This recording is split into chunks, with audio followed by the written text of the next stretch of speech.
പാലക്കാട് നഗരസഭയിലെ കോൺഗ്രസ് കൗൺസിലർക്കെതിരായ ലൈംഗിക പീഡന പരാതിയിൽ പരാതിക്കാരിയായ യുവതിയുടെ മൊഴിയെടുക്കുന്നു. പാലക്കാട് ടൗൺ സൗത്ത് പോലീസ് സ്റ്റേഷനിലെത്തിയാണ് യുവതി മൊഴി നൽകുന്നത്. വിവരങ്ങളുമായി സന്തോഷ് സർലിംഗ് ചേരുകയാണ്. സന്തോഷ്, ഏതായാലും ആ ടീമിൽ രാഹുൽ മാങ്കൂട്ടത്തിൽ, അതോടൊപ്പം തന്നെ ഷാഫി പറമ്പിൽ ടീമിൽപ്പെട്ട പ്രശോഭ് നിരവധി തവണയാണ് പെൺകുട്ടിയെ പീഡിപ്പിച്ചെന്നാണ് പരാതി നൽകിയിരിക്കുന്നത്. എന്താണ് ഇപ്പോൾ മൊഴിയെടുപ്പുമായി ബന്ധപ്പെട്ട് കൂട്ടിച്ചേർക്കാൻ കഴിയുന്ന മറ്റ് വിവരങ്ങൾ? മൊഴിയെടുപ്പ് ഇപ്പോൾ പൂർത്തിയായി. പെൺകുട്ടി പുറത്തു വന്നു. പെൺകുട്ടി മാധ്യമങ്ങളോട് സംസാരിക്കുകയും ചെയ്തു എന്നാണ് ഏറ്റവും പ്രധാനപ്പെട്ട കാര്യം. പെൺകുട്ടി പറഞ്ഞത് ഷാഫി പറമ്പിന്റെയും ശ്രീകണ്ഠന്റെയും, പാലക്കാട് MP ആണ് ശ്രീകണ്ഠന്റെയും പേര് പറഞ്ഞ് തന്നെ ഭീഷണിപ്പെടുത്തി. തന്റെ മുമ്പിൽ വെച്ച് ഈ വാർഡ് കൗൺസിൽ പ്രക്ഷോഭ ഷാഫി പറമ്പിനെ വീഡിയോ കോൾ വരെ ചെയ്തു, ജോലി വാഗ്ദാനം ചെയ്തു. അതിന്റെ പേരിലാണ് പീഡിപ്പിച്ചത്. പരാതി നൽകിയ ശേഷം പിന്നീട് ഭീഷണി വന്നു. എന്നാലും ഫോൺ സ്വിച്ച് ഓഫ് ആക്കിയെന്നാണ് പെൺകുട്ടി ഇപ്പോൾ മൊഴി നൽകിയിരിക്കുന്നത്. പാലക്കാട് സൗത്ത് സ്റ്റേഷനിലാണ് ഏകദേശം 2 മണിക്കൂർ നീണ്ട മൊഴിയെടുപ്പിന് ശേഷമാണ് പെൺകുട്ടി പുറത്തു വന്നത്, മാധ്യമങ്ങളോട് സംസാരിച്ചു. എന്നാലും കാര്യങ്ങൾ വിചാരിച്ചതുപോലെ ചെറിയ രീതിയിലല്ല പോകുന്നത്. കാരണം ഈ പാലക്കാട് നഗരം കേന്ദ്രീകരിച്ച് ഷാഫി പറമ്പിലിനും ടീമിനും വേറൊരു സമാന്തര സംവിധാനമുണ്ട്. നേരത്തെ തന്നെ ആരോപണമുണ്ട്.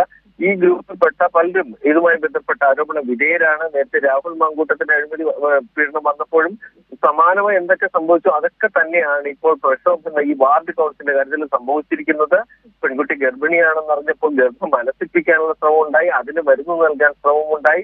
പെൺകുട്ടിയെ ഭീഷണിപ്പെടുത്തി, തന്റെ സ്വാധീനം ഉപയോഗിച്ചാണ് പെൺകുട്ടിയെ ഭീഷണിപ്പെടുത്തി. എന്തായാലും പെൺകുട്ടി അക്കാര്യങ്ങളെല്ലാം പോലീസിന് മൊഴിയായി. സന്തോഷം, അതായത് ഈ രാഹുൽ മാങ്കൂട്ടത്തിനെതിരായി 3 അതിജീവിതകൾ നൽകിയ പരാതി, അതിന്റെ ഒരു സമാന രീതിയിൽ അതേ രീതിയിലുള്ള പീഡനവും അതോടൊപ്പം തന്നെ ഭീഷണിപ്പെടുത്തലുമായിരുന്നു. ഇതിൽ ഏറ്റവും ശ്രദ്ധിക്കേണ്ട ഒരു വസ്തുത, ഈ രാഹുൽ മാങ്കൂട്ടത്തിലിൻ്റെ ഫ്ലാറ്റ് നിൽക്കുന്ന വാർഡിലെ കൗൺസിലർ കൂടിയാണ്. ആ തെരഞ്ഞെടുപ്പിൽ ഇപ്പം നിരവധി ചിത്രങ്ങൾ ഷാഫി പറമ്പിൽ, അതായത് ഈ ഹെഡ് മാസ്റ്റർ എന്നാണല്ലോ ഷാഫി പറമ്പിനെ വിളിക്കുന്നത്, ഇവരുടെ എല്ലാം അടുത്ത അനുയായിയാണ്.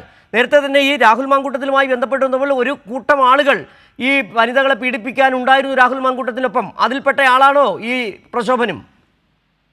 തീർച്ചയായും സിജു, അതായത് ഈ പ്രക്ഷോഭം എന്ന് പറയുന്നത് ഈ രാഹുൽ മാങ്കൂട്ട ഇവിടെ വന്നപ്പോൾ സ്വീകരിക്കാൻ അതിന് വീട് സ്ഥലം കണ്ടെത്തി ഫ്ലാറ്റൊക്കെ കണ്ടെത്തി നൽകിയ ഒരാളാണ് പ്രക്ഷോഭ്.